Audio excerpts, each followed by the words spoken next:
Hello everyone. मैं सौरभ सिंह आप सभी का स्वागत करता हूं अपने जियोग्राफी की इस सीरीज़ में और इस वीडियो में। इस वीडियो में हम पढ़ेंगे भारत का मैदान और भारत का जो उत्तर का विशाल मैदान है, उत्तर का विशाल मैदान, उसके बारे में पढ़ेंगे। उसकी उत्पत्ति कैसे हुई, कैसे बना, क्या क्या विशेषताएं हैं और क्वेश्चन जो परीक्षाओं में पूछे जाते हैं, परीक्षा की दृष्टि से जो इम्पोर्टेंट चीज़ें हैं वो भी सारी देखेंगे, विस्तार से देखेंगे। तो चलिए शुरू करते हैं इस वीडियो को। जो हमारा तो इस वीडियो में हम देखेंगे उत्तरी भारत के विशाल मैदान के बारे में। तो उत्तर भारत के विशाल मैदान के बारे में जब पढ़ेंगे तो सबसे पहले हम देख लेते हैं यह बना कैसा, इसका निर्माण कैसे हुआ। तो निर्माण के बारे में देखते हैं। तो इस मैप में जाते हैं और इसमें देखते हैं निर्माण कैसे हुआ। तो निर्माण की पूरी प्रक्रिया समझने के लिए पहले हमें थोड़ा बैकग्राउंड में जाना पड़ेगा और बैकग्राउंड में देखना पड़ेगा कि कैसे भारत की जो पर्वत बने, क्योंकि पर्वत के बिना समझे बिना हम इसके निर्माण के बारे में नहीं समझ पाएंगे। जब बैकग्राउंड में हम जाके देखते हैं तो धरती की शुरुआत में जब सारे महाद्वीप एक थे, तो दुनिया में जो अलग अलग सारे महाद्वीप हैं, ये सारे महाद्वीप एक में ही थे और उस पूरे महाद्वीप को कहा जाता था पैंजिया। क्या बोलते थे? पैंजिया।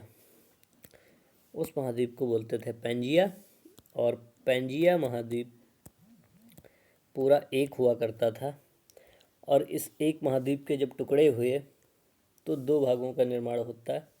कई सारे भाग बनते हैं, लेकिन मुख्यतः जब भारत के बारे में पढ़ते हैं तो इस हिस्से में उत्तर में होता है हमारा अंकारा लैंड।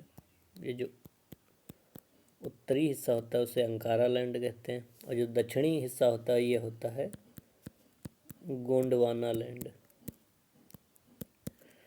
अंकारा लैंड और गोंडवाना लैंड दोनों के बीच में जो सकरा क्षेत्र है, सकरा अर्थात जिसमें कम जगह होती है, सकरा बोलते हैं, और यह एक समुंदर होता है। तो इस समुद्र में इसे बोलते हैं टेथिस सागर। टेथिस सागर, तो यह एक सागर था। अब क्या होता है, जो नदियाँ होती हैं अंकारा लैंड और गोंडवाना लैंड से निकलने वाली, वह नदियाँ दोनों तरफ से जो मिट्टी बहा के लाती, मिट्टी, गाद, बालू वगैरह जो बहा के लाती, वह सब इस टेथिस सागर में बीच में जमा करती जाती हैं। और टेथिस सागर में जो गाद है काफ़ी जब जम जाती है और बाद में जब धरती के अंदर जो बल होता है, वो दो तरफ से जब बल लगता है तो धरती के अंदर की बल की वजह से वहाँ पे इस तरह की आकृति का निर्माण होता है। तो इस तरह की जो आकृति होती है उससे बनते हैं पर्वत। और आपको पता है कि हिमालय की जो ये श्रृंखलाएँ हैं, जो हमारी, यह बृहद हिमालय, उसके बाद यह मध्य हिमालय, उसके बाद यह शिवालिक हिमालय, ये तीन श्रृंखलाओं का निर्माण इसी तरह के वलन से, वलन पड़ने से होता है। दोनों तरफ से बल लगने से इनका निर्माण होता है। अब जब निर्माण हो जाता है हिमालय का, मान लिया यह एक पर्वत है, तो पर्वत के जितना ही हम ऊपर जाएंगे तापमान घटता जाता है। तो तापमान घटता जाता है, इसलिए ऊपर इतना ज़्यादा तापमान कम हो जाता है कि यहाँ पे जम जाती है बर्फ़। ठंडी में आपने देखा फ्रिजों में बर्फ़ जम जाती है, ज़्यादा ठंडा हो जाता है।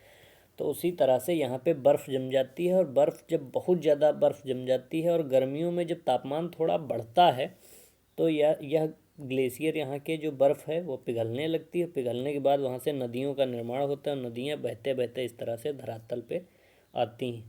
और धरातल पे जब आती हैं तो यहाँ से तीव्र वेग के साथ यहाँ की मिट्टी को काटती हुई, अपरदन करती हुई, अपक्षय और अपरदन करती हुई नीचे तक लाती हैं और यहाँ पे जमा करती हैं अपनी मिट्टी, बालू, गाद और जलोढ़ वगैरह को जमा करती हैं और जिससे मैदानों का निर्माण होता है। तो यह जो तीन श्रृंखलाएँ हैं हिमालय की, इन तीनों श्रृंखलाओं से जो नदियाँ निकलेंगी वो ऐसे आएंगी, बहेंगी और बहने के बाद यह सब मैदान का निर्माण करती हैं, अपनी जलोढ़ को बहा के लाती हैं और उसी से इस मैदान का निर्माण होता है।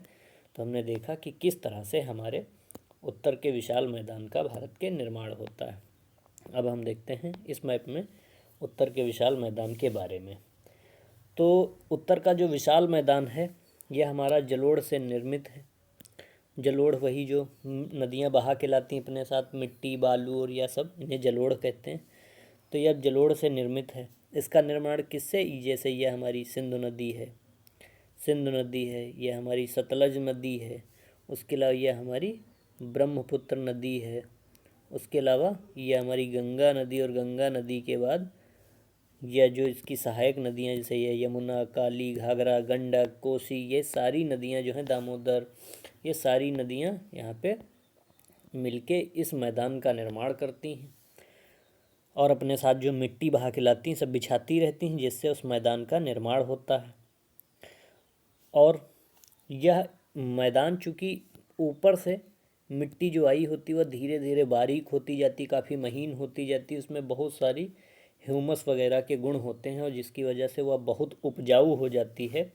और जब उपजाऊ होती है तो वहाँ पे फसलों में पैदावार बहुत अच्छी होती है मैदानों में, इसीलिए पैदावार बहुत अच्छी होती है। और जब पैदावार अधिक होती है तो वहाँ पे जनसंख्या बहुत ज़्यादा घनी बसी होती है। इसीलिए हम जब देखते हैं इस क्षेत्र में जो राज्य पड़ते हैं, जैसे हमारा पंजाब है, हरियाणा है, यूपी है, बिहार है, पश्चिम बंगाल है, असम है, तो इन सारे क्षेत्रों में जनसंख्या बहुत ज़्यादा घनी बसी हुई है। अकेले यूपी में हम देखते हैं तो पाकिस्तान से ज़्यादा जनसंख्या है, तो इसीलिए इतना घना बसा हुआ है। तो इसका क्षेत्रफल अगर हम देख लेते हैं यह कितना क्षेत्रफल है, तो इस क्षेत्रफल में जब हम देखते हैं तो इसका क्षेत्रफल जो है वह है लगभग 7 लाख वर्ग किलोमीटर। अगर पूरे भारत का क्षेत्रफल देखें 32 लाख वर्ग किलोमीटर है, तो उस 32,87,000 वर्ग किलोमीटर में से अकेले 7 लाख इस क्षेत्र का है, यानी उत्तर का जो विशाल मैदान है उसका अकेले योगदान 7 लाख किलोमीटर क्षेत्रफल स्क्वायर में है। इसकी जो लंबाई है, तो लंबाई इस पश्चिम से ले लेते हैं इसकी लंबाई, और यह पश्चिम से इसकी लंबाई लेने पे यहाँ तक असम के इधर तक जान लास्ट तक देखेंगे तो यह हो जाती है हमारी 2400 किलोमीटर इसकी लंबाई हो जाती है। फिर इसके बाद चौड़ाई इसकी अगर देखते हैं तो पश्चिम में जो इसकी चौड़ाई, जब हम दिशा देखते हैं तो इस तरह से यह हमारा उत्तर है, यह हमारा दक्षिण है, यानी ऊपर उत्तर होता है, नीचे दक्षिण होता है, यह याद रखिए। उसके अलावा हमारे दाएं हाथ की तरफ पूर्व होता है, बाएं हाथ की तरफ पश्चिम होता है, तो यह हमारी दिशा परीक्षण हो गया। तो हमारा इस भाग में यह हमारा हो जाएगा पश्चिम, यह हमारा हो जाएगा पूर्व।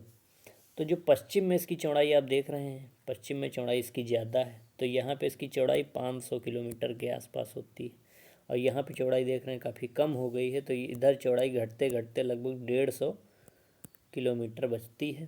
तो चौड़ाई अगर पूछे किधर ज़्यादा है तो यह पश्चिमी क्षेत्र में ज़्यादा चौड़ा है। जिस तरीके से हमने हिमालय देखा था तो हमारा हिमालय भी पश्चिमी क्षेत्र में ज़्यादा चौड़ा था, उसी तरह से हमारा उत्तर का विशाल मैदान भी पश्चिमी क्षेत्र में ज़्यादा चौड़ा है। उसके अलावा इसका जो ढाल है, ढाल हम देखते हैं, आप देखेंगे हमेशा जिस तरफ ढाल, अगर पानी को आप बहाएंगे, एक गिलास पानी लीजिए आप डालिए तो उसी तरफ बहेगा जिधर को ढाल होगा। तो आप देख रहे हैं कि नदियाँ हमारी यह इधर को जा रही हैं, इसलिए इसका जो ढाल है इस मैदान का, तो इस मैदान का ढाल यह इस क्षेत्र में है, इस क्षेत्र में। तो इस क्षेत्र में क्या हो गया, यह हमारा पूर्व है और यह हमारा दक्षिण है, तो इसका जो ढाल है वह दक्षिण पूर्व की तरफ है। अगर पूछे ढाल किधर है तो यह दक्षिण पूर्व की तरफ होता है। इसके अलावा अब देखते हैं इसको कितने भागों में बांटा गया है। तो भागों में बांटे जाने के आधार पे हम देखते हैं तो इसे 4 मुख्य भागों में बांटा गया है। उन 4 मुख्य भागों का हम अध्ययन करेंगे। कितने भागों में बांटा गया है? 4। तो 4 मुख्य भागों में पहला भाग जब हम पढ़ेंगे तो पहले भाग को कहते हैं भाबर। अब भाबर क्या होता है? यह मान लिया कोई पहाड़ी है, इससे कोई नदी निकलती है, तो नदी जब निकलती है, अब इस मैदान को हम 4 भागों में बांट लेंगे, तो यह 1, 2, 3 और 4। तो इसमें पहला हमारा कौन सा हो गया? भाबर। तो जब नदी निकलती है तो उसके पड़ोस में वह ऊपर से इतनी तेज़ी के साथ आती है तो वह यहाँ पे जितने बड़े बड़े पत्थर रोड़े होंगे वो यहीं पे रह जाएंगे, उनको नदी आगे नहीं ढो पाएगी भार ज़्यादा होने के कारण।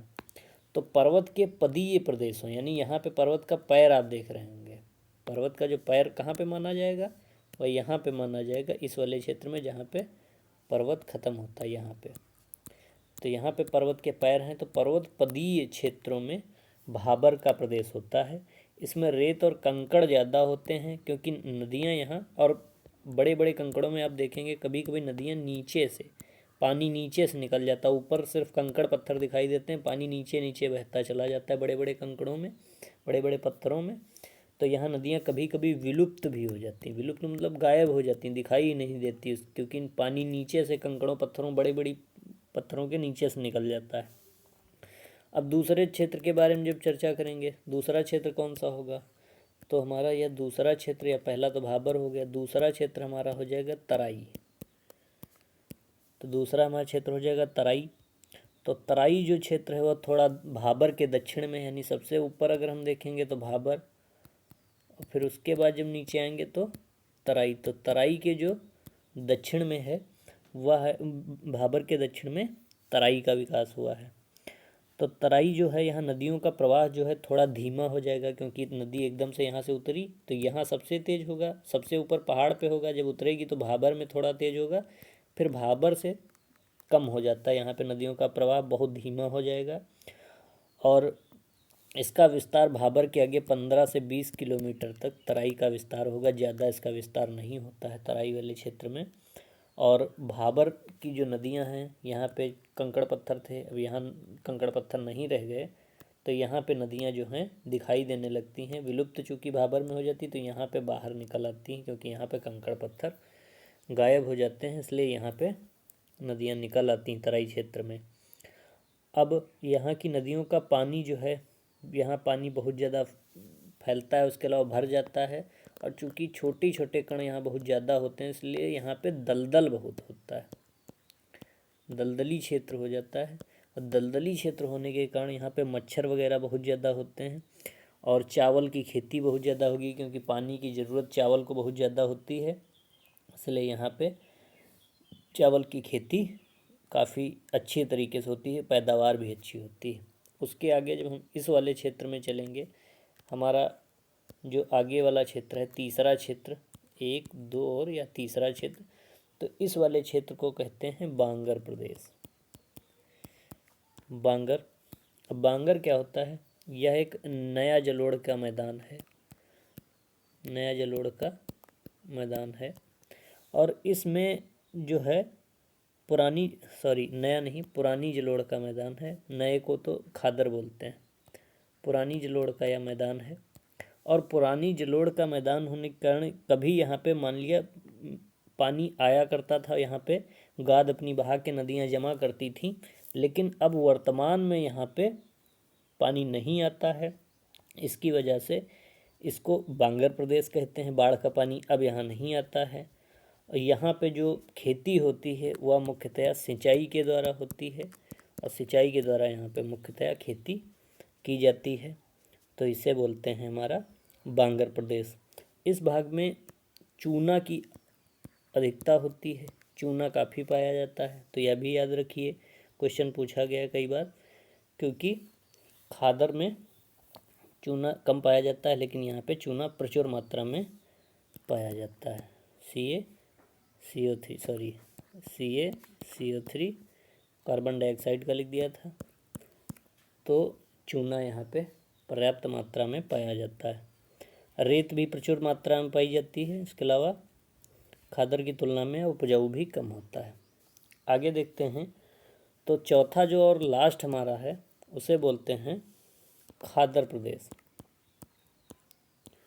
तो खादर सबसे लास्ट में आता है, यह एक नया जलोढ़ का मैदान है, सबसे यहाँ हर साल बाढ़ आती और हर साल नई मिट्टी लेके आती, तो हर साल चूँकि नई मिट्टी लाती तो हर बार नया एक परत उस पर चढ़ जाएगी मिट्टी की, तो यहाँ पे हर साल बिछने के कारण यहाँ पे यह उपजाऊ बहुत होता है, बहुत ज़्यादा उपजाऊ होगा, उपजाऊ ज़्यादा होने की वजह से यहाँ पे खेती बहुत होगी, और सिंचाई की ज़रूरत नहीं होगी, क्योंकि नमी मृदा में पर्याप्त मात्रा में बनी रहती थी, बिना उर्वरक के भी यहाँ पे खेती संभव हो जाती है, तो यहाँ पे हर साल नई मिट्टी आती रहती है। अब अगर हम देखें कि इस मैदान को किस तरीके से अन्य भागों में बांटा जा सकता है, तो उन भागों के बारे में देखते हैं। तो उनको हम देख लेते हैं मैप में। तो मैप में जब हम देखते हैं तो हमारा यह क्षेत्र है। तो सबसे हम देखते हैं पंजाब या हरियाणा का मैदान। कौन सा देखते हैं? पंजाब या हरियाणा का मैदान। तो यह हमारा हो गया पंजाब या हरियाणा का मैदान, या पंजाब और हरियाणा में होगा। तो इसमें जो नदियां हैं मुख्यतः वह कौन कौन सी मिट्टियों ने इस मैदान को कौन कौन सी नदियों ने इस मैदान को बनाया? रावी है, सतलज है, इसके अलावा व्यास है। तो ये सारी नदियां जो हैं यहाँ से इसको बनाती हैं, अपना पानी के साथ जो मिट्टी बहा के लाती हैं उसके साथ अपना मलबा यहाँ पे जमा करती हैं। और यह क्षेत्र जो है इसका विस्तार लगभग 1.75 लाख वर्ग किलोमीटर क्षेत्र में फैला हुआ है। इसकी लंबाई लगभग 640 किलोमीटर है, यानी इधर से इधर तक 640 किलोमीटर लंबाई में फैला है। इसकी चौड़ाई लगभग 300 किलोमीटर है। तो इतना क्षेत्र यह है। इसमें गेहूं और चावल मुख्यतः उत्पादन होता है। किस चीज़ का? गेहूं और चावल, इन दो चीज़ों का यहाँ पे मुख्य रूप से पैदावार होती है। इसके अलावा इसमें जो बाढ़ग्रस्त क्षेत्र है, यह क्वेश्चन पूछा जा चुका है। जो बाढ़ का एरिया है यहाँ पे, जो जहाँ कुछ क्षेत्रों में बाढ़ आती है, क्योंकि वह ज़्यादा पैदावार वाला क्षेत्र होगा, तो उस क्षेत्र को बेट कहते हैं। बेट, यह याद रखना। गंगा हरियाणा के मैदान में जो बाढ़ वाला क्षेत्र है उसे कहते हैं बेट। उसके अलावा दूसरा देखते हैं हम, राजस्थान का मैदान। तो राजस्थान जो है अरावली या अरावली श्रेणी है। इस अरावली श्रेणी के जो पश्चिम में, यानी यह अरावली श्रेणी के पश्चिम में जो एरिया है उसे बोलते हैं राजस्थान का मैदान। और यह पाकिस्तान की सीमा से लगा हुआ है। तो पाकिस्तान की सीमा से लगा हुआ यह क्षेत्र जो है लगभग उतना ही, जितना 1.75 लाख वर्ग किलोमीटर जितना क्षेत्रफल ऊपर पंजाब हरियाणा के क्षेत्र का था, उतना ही इसका भी है। और यह बांगर से मुख्यतः निर्मित है, बालू से निर्मित है। इसके अलावा इस क्षेत्र में अब यह उतना उपजाऊ तो है नहीं, क्योंकि यहाँ पे यह जो मैदान है, यह हमारा मैदान मुख्यतः बालू से निर्मित है। दिक्कत यहाँ की यह है कि यह बालू से निर्मित है। आपने राजस्थान का मरुस्थल देखा होगा, तो है तो मैदान लेकिन बालू है। इसकी जो प्रमुख नदी है इस मैदान की, वह लूनी है। लूनी नदी जो निकलती है यहाँ से निकलकर वह कच्छ के रण में यहाँ जाके लुप्त हो जाती है। तो लूनी नदी यहाँ की मुख्य नदी है, उसमें भी जल की काफ़ी कमी रहती है।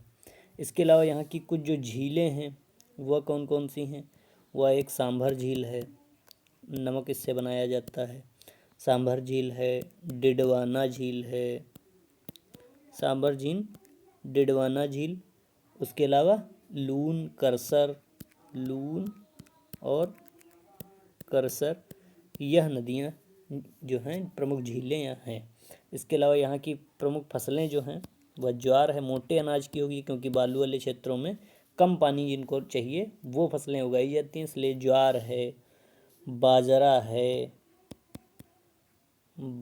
है और सरसों है। यह सभी फसलें यहाँ की मुख्य फसलें होती हैं, क्योंकि यहाँ पानी की दिक्कत है। उसके बाद हम देखते हैं गंगा का मैदान। गंगा का जो मैदान है वह गंगा द्वारा बनाया गया है। तो गंगा का मैदान इस तरह से, गंगा और उसके आसपास जो बाकी नदियाँ हैं उन सारी नदियों ने मिलके बनाया। उसके लिए हम एक बार मैप देख लेते हैं। गंगा का यह मैदान है, इसमें आप देख सकते हैं यह गंगा नदी हमारी है, यह हमारी गंगा नदी है, और गंगा नदी जो है हमारी यहाँ तक। उसके बाद यह हमारी यमुना नदी है। उसके बाद यह शारदा नदी, घाघरा, गंडक, कोसी, सोन, बेतवा, चंबल।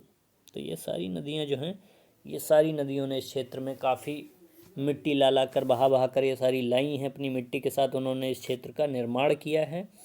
तो इस क्षेत्र में हमारा यूपी है, बिहार है, इन सारे क्षेत्रों में इनका निर्माण हुआ है। तो इस क्षेत्र को कई भागों में चूँकि बांटा गया है इन सारी नदियों के आधार पे, तो क्षेत्र के बारे में जब देखते हैं तो हम गंगा के मैदान को काफ़ी उपजाऊ भी मैदान है। तो इसमें जब हम देखते हैं तो इसमें कई भागों में इसे बांट दिया गया है, क्योंकि ये काफ़ी बड़ा है। तो इसमें सबसे पहले हम देखेंगे ऊपरी गंगा का मैदान, यह वाला क्षेत्र, इसे क्या कहते हैं, ऊपरी, क्योंकि यह ऊपर है। उसके बाद यह बीच में है तो यह मध्य, बीच में, और यह निम्न। 3 भागों में है, ऊपरी, निम्न और बीच वाला मध्य हो जाएगा। तो इसे 3 भागों में बांट दिया गया है। तो हमारा जो यह ऊपरी गंगा का मैदान है, यह हम देख रहे हैं शिवालिक श्रेणियाँ ऐसे गई हुई है। तो यह शिवालिक श्रेणी से लगाकर प्रायद्वीपीय पठार जो हमारा यह है, इसके उत्तर में आप देख रहे हैं यह प्रायद्वीपीय पठार है। तो यह इधर शिवालिक श्रेणी है और इसके इधर यह प्रायद्वीपीय पठार है। तो शिवालिक श्रेणी के दक्षिण में और प्रायद्वीपीय पठार के उत्तर में यह गंगा का ऊपरी गंगा का मैदान है। यह दिल्ली से लेकर इलाहाबाद तक है। इस मैदान का निर्माण गंगा और यमुना 2 मुख्य नदियों के द्वारा होता है। हमने पिछले वाले मैप में देखा था। तो गंगा और यमुना मिलके मुख्यतः इसका निर्माण करती हैं। जो यहाँ की प्रमुख फसलें हैं उनके बारे में देख लेते हैं, कौन कौन सी प्रमुख फसलें इसमें होती हैं। तो इसमें प्रमुख फसलें हैं गेहूँ, चावल और गन्ना, क्योंकि काफ़ी उपजाऊ क्षेत्र है तो यहाँ पे गेहूँ, चावल और गन्ने की खेती होती है। अब हम देखते हैं मध्य गंगा के मैदान को, यानी इस वाले क्षेत्र को। तो ये मध्य गंगा के मैदान के बारे में जब देखते हैं तो हम देखते हैं कि इसका विस्तार जो है पूर्वी उत्तर प्रदेश और बिहार में है। यानी पूर्वी उत्तर प्रदेश, पश्चिमी उत्तर प्रदेश में तो उत्तरी गंगा का मैदान आ गया, तो पूर्वी उत्तर प्रदेश और प्लस बिहार, यानी इन 2 क्षेत्रों को जोड़ के मध्य गंगा का मैदान बनता है। इलाहाबाद से लगाकर लगभग भागलपुर तक। इसमें जो नदियां हैं, इसकी मुख्य नदियां जो हैं मैप में तो आपने देखा ही है, कोसी है, घाघरा है, इसके अलावा गंडक है। ये सारी नदियों की जब हम मैपिंग जब अपवाह तंत्र पढ़ेंगे तो अपवाह तंत्र में इन सारी नदियों को देखेंगे, तब आपको ये चीज़ें और ज़्यादा डिटेल में पता हो जाएंगी, क्योंकि अभी हम वहाँ तक पहुँचे नहीं हैं। तो सारी नदियों के बारे में जब हम पढ़ेंगे तो आपको बहुत आसानी से इन सभी चीज़ों का एक बार फिर से हमारा रिवीजन हो जाएगा। तो ये सारी नदियाँ हैं और ये सारी नदियों के कारण यह बहुत बाढ़ग्रस्त वाला एरिया है। यहाँ बाढ़ ज़्यादा आती है और खादर भूमि होती है, चूँकि जहाँ बाढ़ हमने देखा था अभी जब खादर के बारे में पढ़ा था, बांगर और खादर, तो खादर उस क्षेत्र को कहते हैं जहाँ बाढ़ हर साल आती है, हर साल एक नई भूमि बिछा देती है, जलोढ़ की नई परत। तो इसमें खादर के कारण उर्वरता बहुत ज़्यादा है, इसलिए यहाँ पे जनसंख्या बहुत ज़्यादा पाई जाती है। तो यह क्षेत्र हो गया। उसके बाद हम जब देखते हैं निम्न गंगा के मैदान को, तो हमारा यह वाला जो एरिया है यह निम्न गंगा का मैदान है। इसके बारे में देखते हैं तो यह संपूर्ण पश्चिम बंगाल में जो है हिमालय की, यहाँ से तलहटी जो स्टार्ट होती है, यह एरिया, यह तलहटी, तो हिमालय के पाद क्षेत्रों से लेकर, यानी तलहटी से लेकर गंगा के डेल्टा या जो सुंदरवन वाला डेल्टा है यहाँ तक फैला हुआ है यह क्षेत्र। और खादर भूमि होने के कारण यहाँ पे जूट है, गन्ना है, चावल है, इन सब की खेती प्रचुर मात्रा में की जाती है। तो यह हो गया हमारा निम्न गंगा का मैदान। उसके अलावा ब्रह्मपुत्र का मैदान जब देखते हैं तो हमने देखा कि ब्रह्मपुत्र नदी, आप इस वाले मैप में देख सकते हैं कि ब्रह्मपुत्र नदी जो हमारी है यहाँ से आके यहाँ से होके असम में प्रवेश करती है और यहाँ से बंगाल की खाड़ी में गिर जाती है। तो ब्रह्मपुत्र नदी यह जो एरिया है, तो यह ब्रह्मपुत्र का मैदान है। यह अपने साथ जो यह मिट्टी बहा के लाती है, इस क्षेत्र में बिछाती है, यहाँ पे यह ब्रह्मपुत्र के मैदान का निर्माण करती है। तो इस ब्रह्मपुत्र के मैदान के बारे में हम देख लेते हैं। तो इसका निर्माण ब्रह्मपुत्र और ब्रह्मपुत्र की जो छोटी छोटी वो सहायक नदियाँ, उनको मैप में दिखाने की ज़रूरत नहीं है, उनके साथ होता है। ब्रह्मपुत्र और इसकी सहायक नदियों में अवसाद की मात्रा बहुत ज़्यादा होती है और ढाल क्या है वो थोड़ा है मंद। इसके लिए यहाँ पे जो बाढ़ है वह ज़्यादा आती है, बाढ़ आ जाती है। अभी असम में बाढ़ आई है, आपको पता ही होगा, करंट अफेयर्स अगर आप पढ़ते हैं पता होगा कि असम में भी बाढ़ आई थी। तो यहाँ पे बाढ़ ज़्यादा आती है। और विश्व का जो प्रमुख माजुली द्वीप है, एक नदी द्वीप है जो कि इस वाले क्षेत्र में यहाँ पे ब्रह्मपुत्र नदी में, यहाँ पे नदी द्वीप क्या होता है, जो नदी के बीच में मिट्टी इकट्ठा हो जाती है, मिट्टी जो काट काट के लाती हैं, जिससे मिट्टी इकट्ठा होती है, वहाँ पे जमा करती, तो उस क्षेत्र में द्वीप का निर्माण होता है, तो उसे कहते हैं नदी द्वीप। तो असम और इसके निचले इलाकों में यहाँ पे जो यह वाला एरिया है, इस वाले मैदान में काफ़ी अच्छी खेती हो जाती है। इसलिए आप देखेंगे कि यहाँ पे भूटान और इन क्षेत्रों में जनसंख्या बहुत कम है और इस वाले क्षेत्र में भी जनसंख्या कम है, लेकिन यह जो बीच वाला क्षेत्र है जहाँ ब्रह्मपुत्र का मैदान है, मैदान होने के कारण, उर्वर मैदान होने के कारण यहाँ पे खेती अच्छी होती, तो जनसंख्या भी यहाँ पे बहुत ज़्यादा पाई जाएगी। उसके अलावा इसका जब हम महत्व देखेंगे तो महत्व में क्या क्या आएगा, तो महत्व देख लेते हैं। तो पहला पॉइंट अगर हम देखते हैं तो जनसंख्या, मैदानी जो भाग है वह भारत की जनसंख्या की लाइफ लाइन कही जा सकती है। लाइफ लाइन, लाइफ लाइन क्यों कहा जा सकता है, जीवन का आधार क्यों कहा जा सकता है, क्योंकि जलोढ़ मृदा जो होती है, जलोढ़ मृदा बहुत ज़्यादा होती है उपजाऊ होती है। और उपजाऊ चूँकि हम लोगों को खाने के लिए अन्न जो है चाहिए, बड़ी मात्रा में चाहिए, क्योंकि जनसंख्या बहुत ज़्यादा हो चुकी है। तो इस यह इतना ज़्यादा उपजाऊ है कि एक साल में कई सारी फसलें यहाँ पे उगाना संभव है, जिससे जनसंख्या है या पशु पक्षी हैं, इन सबको आहार की प्राप्ति होती है। कृषि है, कृषि के अलावा जो उद्योग हैं उनको कच्चा माल मिलता है। तो इसीलिए इस क्षेत्र को, चूँकि इतना सारा खाद्यान्न यह पैदा करता है, इसलिए इस क्षेत्र को भारत का जो खाद्यान्न भंडार है वो भी कहते हैं। और उसके अलावा दूसरा पॉइंट देख लेते हैं क्या महत्व है। तो चूँकि यह नदियों का क्षेत्र है, यहाँ बहुत सारी नदियाँ हैं, इसलिए इसमें नहर निकाल के इसकी सिंचाई भी हो सकती है। उसके अलावा परिवहन भी यहाँ पे हो सकता है नदियों के माध्यम से, यह कार्य भी संभव है। और यहाँ पे सड़कें बनाना भी काफ़ी आसान होता है मैदानी क्षेत्रों में। और मैदानी तीसरे पॉइंट के बारे में बात अगर करें तो मैदानी भाग होने के कारण भूमिजल भी यहाँ पे बहुत काफ़ी रहता है, क्योंकि नदियाँ बहा बहा के जल स्तर को ऊपर करती हैं। और जब पानी बरसता है तो वह यहाँ पे ढाल चूँकि कम होता है, इसलिए वह रिस कर ज़मीन के अंदर चला जाता है। इसलिए यहाँ पे भूमिजल यानी वाटर लेवल जो होता है काफ़ी ठीक होता है, ऊपर होता है। इसलिए जल का विशाल भंडार है। तो यहाँ पे जो जनसंख्या विशाल बसती है तो उसको यह जल संसाधन भी उपलब्ध कराते हैं। उसके अलावा मैदानी भागों में नदियों की अधिकता होने के कारण मत्स्य पालन भी अच्छी तरीके से हो जाता है। मत्स्य पालन यानी मछली पालन। कमेंट करके बताइए कि मत्स्य पालन के लिए कौन सी क्रांति का मतलब यूज करते हैं, कौन सी क्रांति को मत्स्य पालन के लिए माना जाता है।